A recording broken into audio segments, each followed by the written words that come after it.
Alhamdulillah.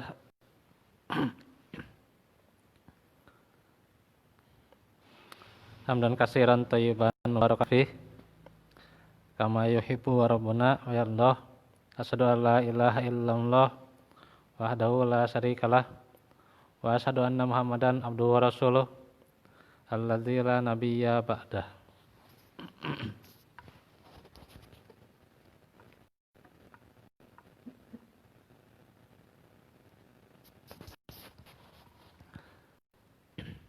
Alhamdulillah, ikhwatu fillah, malam ini kita kembali dalam majelis ilmu yang akan meneruskan pembahasan fikih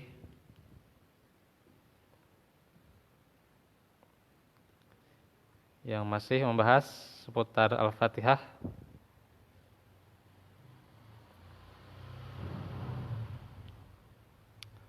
di mana kemarin menjelaskan pengaturan semesta semuanya ada di tangannya. Dan segala sesuatu akan kembali kepadanya. Jadi inilah bagaimana pemahaman dalam surah Al-Fatihah.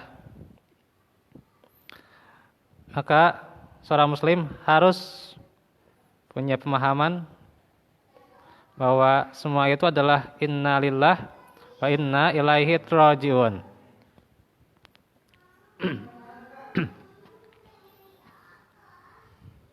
Sesungguhnya semua itu adalah milik Allah dan pasti akan kembali kepada Allah. Dan ada yang kembali dalam keadaan yang bahagia, ada pula yang kembali dalam keadaan sengsara.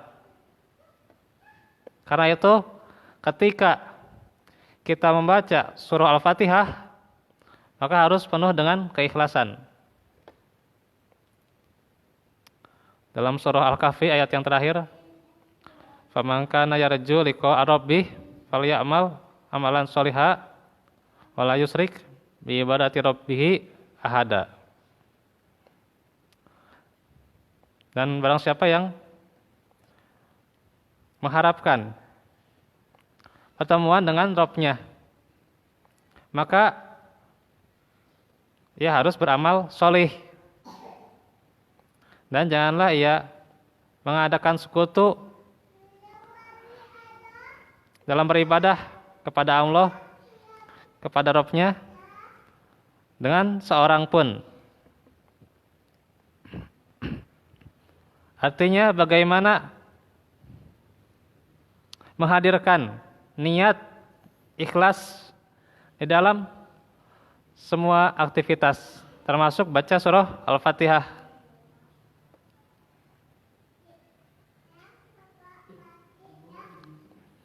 Bagaimana kita tahu semua pengaturan secara detail itu turun dari sisinya melalui para malaikatnya dengan memberikan pemberian dan menahannya. Wallahu yakbidu wa yabsutu. Bagaimana ia memberikan dan menahan rezeki itu. Wa ilaihi turja'un, dan kembali padanya nantinya rezeki itu. Karena itu yang kita miliki itu hanyalah titipan saja. Bukan hakikatnya berdasarkan hasil usaha kita atau hasil jerih payah kita saja. Tetapi bagaimana kita menghadirkan tauhid bahwa itu adalah karunia dari Allah. Sebagaimana Sulaiman ketika kerajaannya, kemudian hartanya, pasangannya sampai beratus-ratus itu Pak, luar biasa itu Sulaiman. Istrinya dikisahkan ratusan Pak. Ya, dan semua tunduk padanya, Sulaiman itu. Tapi bersamaan dengan itu beliau berkata, ada min fadli Rabbi. Ini adalah karunia dari Rabbku. Dia beluani untuk menguji, untuk mengetes askuru am akfur ya. Apakah aku termasuk orang yang bersyukur atau orang yang kufur? Baik yang namanya kesenangan atau kesusahan, nah itu ada celah-celah kita untuk bersyukur gitu. Tidak hanya bersabar, tapi ada celah untuk bersyukur. Nah, coba bayangkan kalau orang di luar sana menderita lebih daripada kita,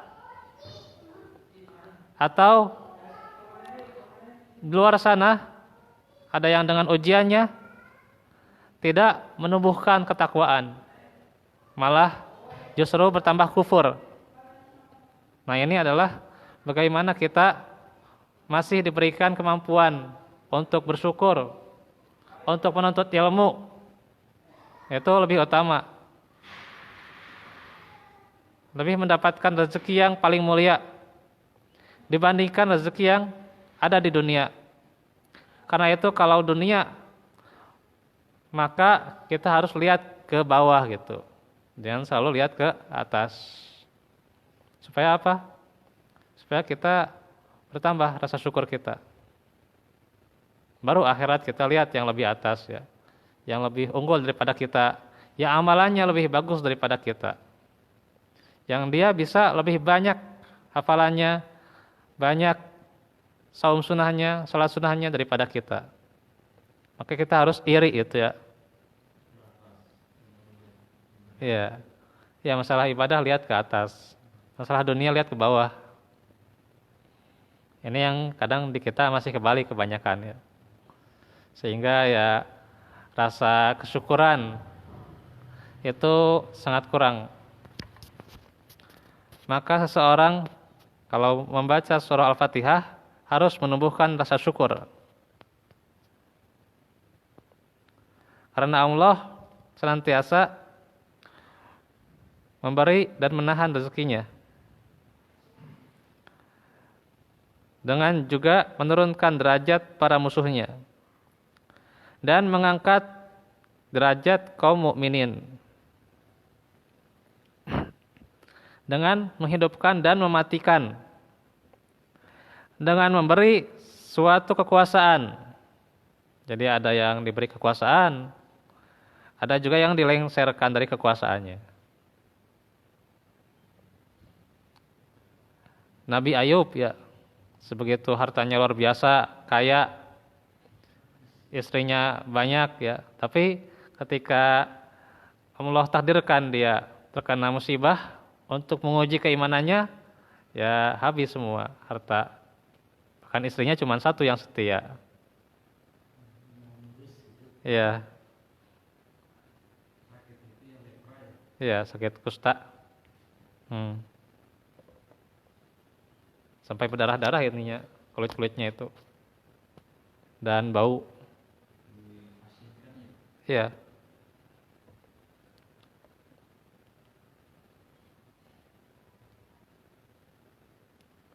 Jadi dengan kudrah dan iradah Allah, dengan menyempitkan rezeki dan lainnya, dan melapangkannya, menyingkap berbagai kesulitan, menolong orang-orang yang sedang berduka. Allah itu maha menolong ya, terutama orang-orang yang sedang kesulitan, yang berduka, yang sedang bermasalah, yang masalahnya semakin berat, itu Allah selalu menolongnya. Cuman kadang kita nggak sadar pertolongan Allah ya, sehingga kadang kita berprasangka buruk kepada Allah. Apalagi orang yang senantiasa meminta pertolongan. Allah mengabulkan doa orang-orang yang tengah dalam keadaan terhimpit dan terpaksa. Disebutkan yas'aluhu man fis samawati wal ardi kulla yaumin huwa fi sya'nin. Semua yang ada di langit dan di bumi selalu meminta kepadanya setiap waktu dia dalam kesibukan. Surah Ar-Rahman ayat 29.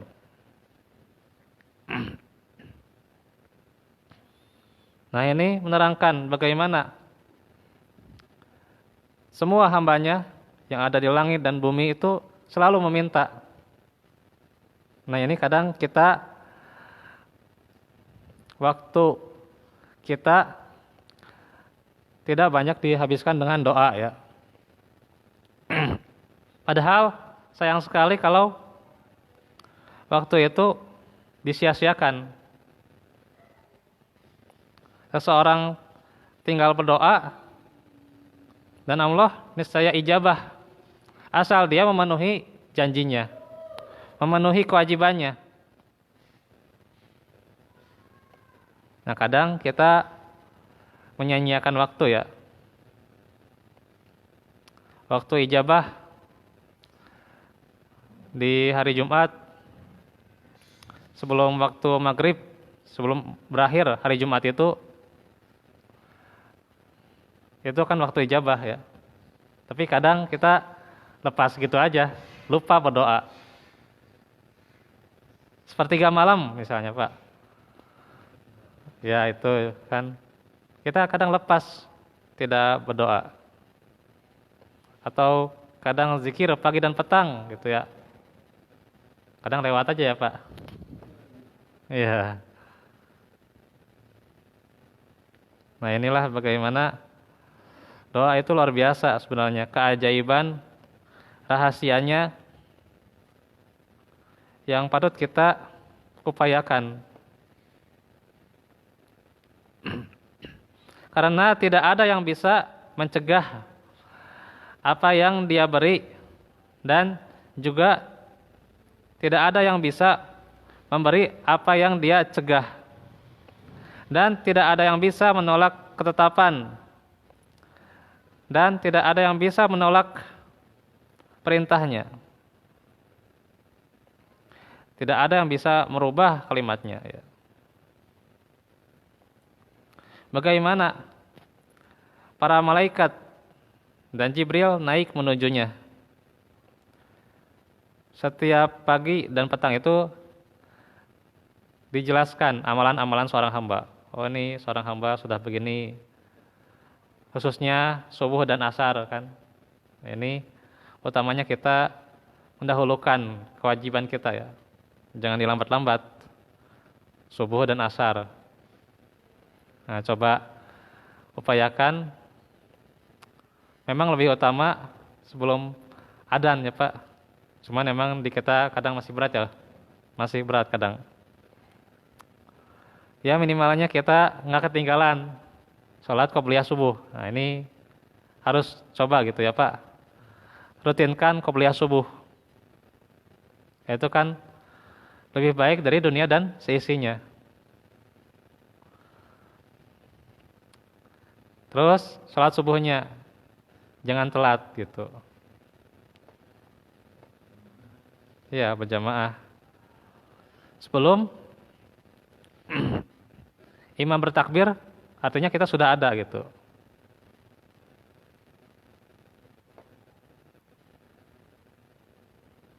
Karena itu ternyata ada rahasia di balik surah Al-Fatihah, menumbuhkan berbagai ketaatan ya.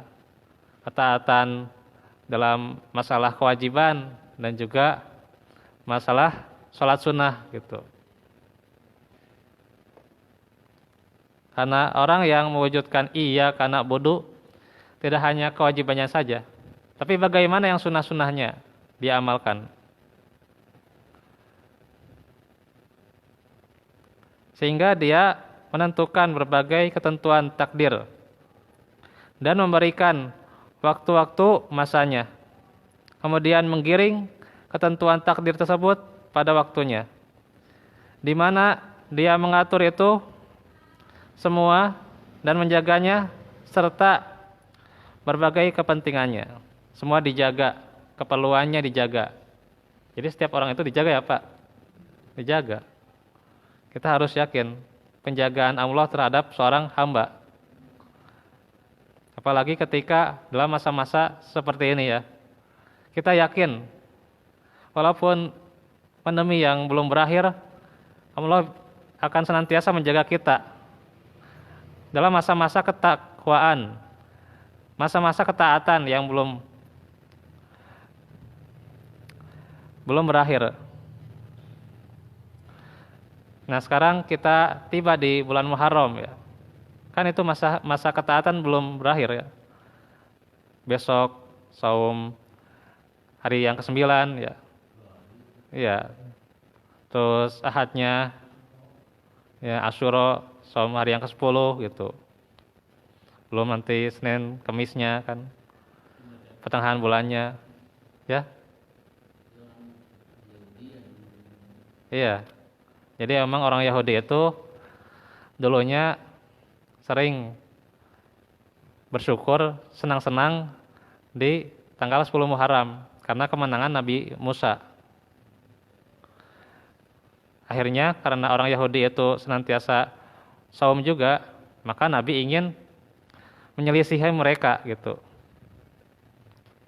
Menyelisihi orang-orang jahiliyah dengan menambah di tanggal 9-nya. Nah itu saum hamiyah namanya, saum cita-cita, saum berkeinginan gitu. Sehingga kita sunnah untuk mengamalkannya. Dan selain juga Asyura itu mengampuni dosa setahun yang lalu. Kalau Arafah itu kan 2 tahun ya. Kalau Asyura itu setahun diampuninya. Taswa itu ya menyelisih Yahudi gitu.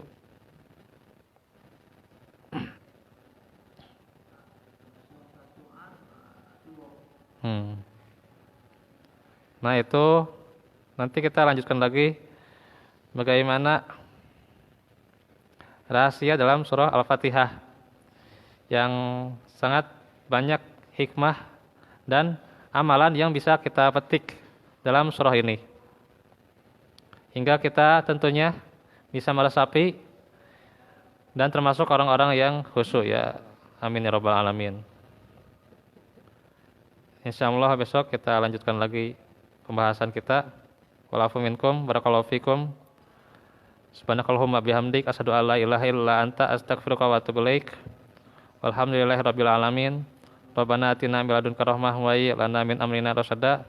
Rabbana atina fid dunya hasanah wa fil akhirati hasanah wa qina azabannar. Assalamualaikum warahmatullahi wabarakatuh.